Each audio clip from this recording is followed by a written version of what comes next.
faut qu'on arrête d'essayer de contrôler ceux et celles qui font de la politique.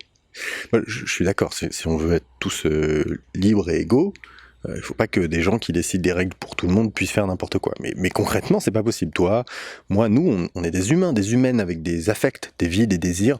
On peut pas être neutre. C'est d'ailleurs une des grandes limites de la politique représentative. Si tu payes des gens pour être au contact d'intérêts privés et essayer de médier leurs intérêts, même si c'est des gens honnêtes à la base, ça va mal finir. Ah, mais si, je te jure, dans le jeu vidéo par exemple, la presse spécialisée et les créateurs et créatrices traînent dans les mêmes salons, boivent des coups ensemble, des fois passent de scénaristes à journalistes, couchent ensemble, des fois ça fait mélange des genres. Et je crois pas du tout que ces gens le fassent en se disant « je vais être malhonnête et en tirer profit », mais juste, on parle pas du jeu de ses bons amis comme de celui d'une inconnue.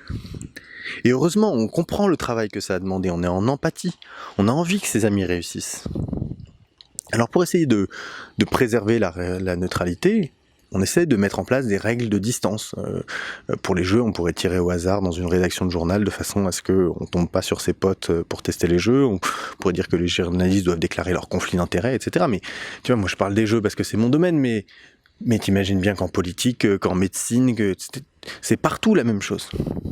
Pour la société, c'est pareil.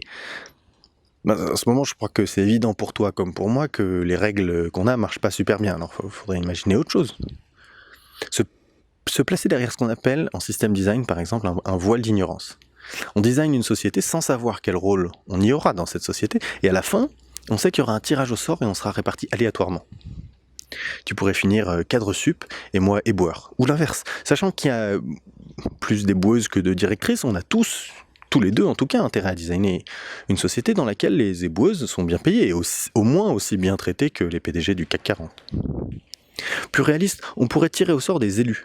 Ce serait quand même pas mal, non? Enfin, si on s'intéresse aux intérêts de tous, c'est mieux. Ça permettrait de ramener une forme d'impartialité ou de neutralité, en tout cas peut-être une meilleure représentation dans nos institutions, où maintenant tout le monde est fils de, fille de, CSP, triple plus, enfin je dis pratique. Non, en vrai, tout le monde n'a pas forcément envie d'être politicien ou politicienne, c'est ce qui se respecte. Et si on compte sur juste les gens qui viennent au tout venant, on va quand même relativement se retrouver avec une caste de politiciens qui contrôlent. Alors non. Donc le plus simple, c'est qu'on se débarrasse des règles qui empêchent aux gens de tricher. Alors tu vas me dire, non mais attends, si ça existe, c'est pas pour rien. Déjà, on n'en a pas assez, il y a trop de corruption. Et t'as raison. Mais il n'y en aura jamais assez en fait. Plus tu déconnectes les citoyennes et les gens qui prennent les décisions en leur nom et à leur place, plus de toute façon, quelles que soient les règles, les gens vont les ignorer, les contourner. Et plus tu fais des règles pour boucher les trous, du contournement des règles, plus tu complexifies le système et plus tu crées une systémarchie, c'est-à-dire un ordre de bureaucrate qui dérive son pouvoir de sa connaissance des arcanes d'un système incompréhensible pour le commun des mortels. Donc non, le mieux, c'est de pouvoir décider en direct.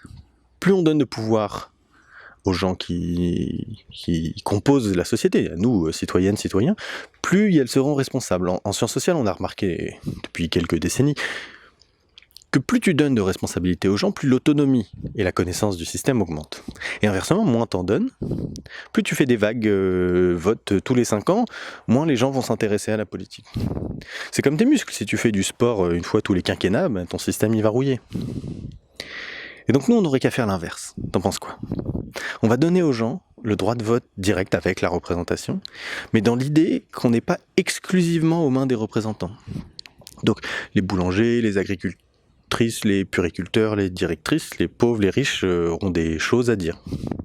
Et surtout donc les femmes, les handicapés, les gays, les trans, les racisés auront plus besoin d'espérer que quelqu'un qui design des systèmes loin d'eux se décide enfin à les prendre en compte, puisqu'on pourra tout voir et surtout intervenir dessus. Donc voilà, le meilleur moyen d'en finir avec les contrôles, c'est de rendre le pouvoir au peuple. Comme ça, si tu veux corrompre la politique, t'as intérêt à corrompre tout le pays. Et dans ce cas-là, soit on est tous gagnantes dans la corruption et on s'achète tous un riad à Marrakech, soit le système est dans les mains de tout le monde et il devient, par nature, incorruptible et on n'a plus besoin du voile d'ignorance. Allez, à demain.